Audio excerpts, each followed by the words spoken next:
Hi, my name is Megan Slater, and this is the fourth in a series of videos to help us better understand ADHD, and it might be my very favorite one.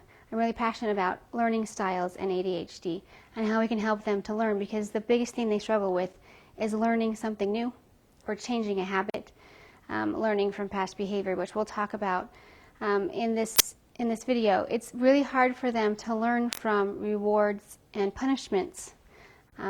I like to use the hot stove analogy because these kids and people tend to be people that want to try it out themselves. They don't listen to what other people may have said. And so I think about a hot stove, and you tell them, don't touch the hot stove. Most people, people that may not struggle with ADHD, won't touch the hot stove, but the ADHD person is going to wander over to it. They're going to look at it a little bit. They're going to test it out. Maybe some may just run right up to it and just touch it. And they won't remember that next time. And so the next time, maybe they won't get so close, but they're still going to look at it and think, it's not red this time. It doesn't look like it's hot. I'll just touch it and see. And so it's it goes along with the first video we talked about in the sense of the learning curve. It takes them a while to catch on. And this can be really frustrating as an adult or a parent that's working with someone with ADHD, because it seems like they're not catching on to what we're saying. And so I want to talk a little bit about ways that we can help them to learn. The most important thing to remember is that positive consequences work much more effectively than negative consequences. It helps to train the brain better.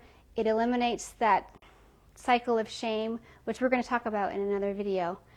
But it helps them look forward to something instead of always being told that what they did was wrong or that they're bad, because they will interpret it as being bad. They tend to be black and white thinkers. So we want to try and help them form positive habits by giving them positive rewards. Okay, so these people tend to work without looking back at what they've done before. So it looks like they have no hindsight. They're not learning from past mistakes very well. Sometimes they will. If it's a major thing that happened that shocked them into learning something, they will learn it fairly quickly, but oftentimes it takes them a couple times, maybe many times, before they learn a principle, depending on how important it is to them. Saying something to them like, well, why can't you remember last time? Don't you remember last time when you did this and you got a timeout? Or remember last time you did this and you got a D on your assignment? Remember last time you did this? That doesn't help them remember. Calling that to their remembrance doesn't help them learn either. And so we have to do immediate consequences, and as I said before, immediate rewards rather than punishment. Now, sometimes punishment is effective and appropriate, especially if it's a safety issue. If they're hurting somebody or somebody else or themselves, definitely a negative consequence is going to be necessary. But for the most part, we can work with immediate positive consequences. Now, it's important to set this up in short term. We don't want to have some idea set up. If you do this, if you clean your room, for example, for 4 weeks, for 1 month, then you get this reward. Because the first week, they'll be really excited, maybe just the first day or 2 days. But after that gets going, they're going to forget about the reward that's way out here. And by the time they get there and they realize they didn't earn that reward, then they're just going to think that they failed. And so we have to create instances for them where they're succeeding and learning at the same time. So we're not going to do long-term rewards. We're going to do short-term. If you do this today, if you do this, you could maybe do a week. Do this in a week. For younger kids, keeping track of points or stickers or pebbles in a jar or something might work. Though it is important to keep in mind that ADHD people with oppositional defiant disorder don't work as well with a token system. That's kind of what I was explaining before, putting stones in a jar or stickers on a chart. The oppositional child won't work as well with that. That's more just strictly ADHD kind of kid. But really all of them, whatever their issues are, the immediate, positive, short-term reward is going to help them learn. Now, it's very important that we give them feedback because they don't examine, like I said, their past behavior very well. And they tend to be defensive when we give them feedback because they're feeling like they failed again. I did something bad again. I'm always getting in trouble.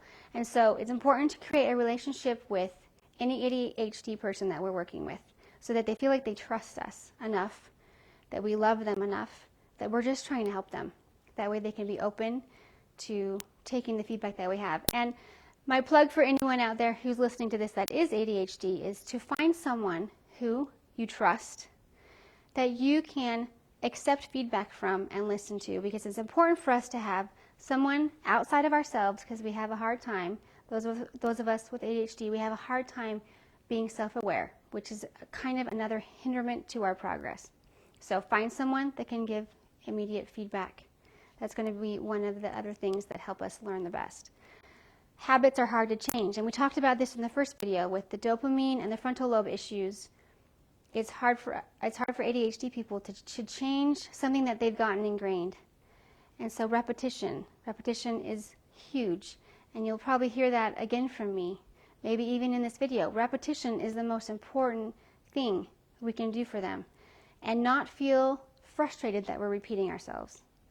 Not saying, how many times do I have to tell you? It's just, remember, we don't do blah, blah, blah. Or remember, this might be more effective. So reminding is very important. I kind of like to use a visual when I work with families. It's a pendulum.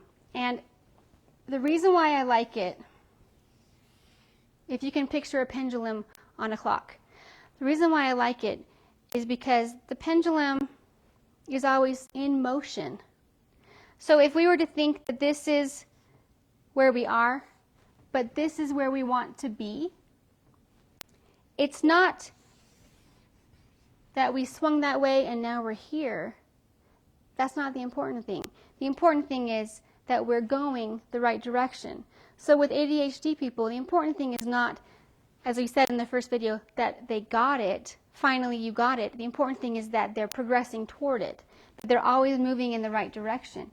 If they're moving in the wrong direction, then we need to be concerned and think that we might need to change the way we're trying to teach them, because we want them moving in the right direction. And as long as they're moving in the right direction, then we can be pleased with their progress and give them the appropriate feedback, the positive feedback that they need for that. Thank you for watching.